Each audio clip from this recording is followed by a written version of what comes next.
Prince of Peace, we convey you our resignations as you celebrate the gift of the sacrament of the Holy Waters.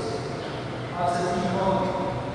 you are called to emulate the example of our Lord Jesus Christ, who did not come to be served, but to serve, and to give his life as a ransom for many. Do everything to serve the people of God that are entrusted to your care,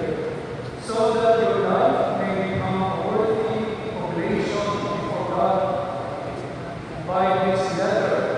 we hereby appoint you as deacon, with all the rights and privileges that are inherent to your state as a cleric, as well as the obligations, duties, and responsibilities attached to it that are decreed by oath, the universal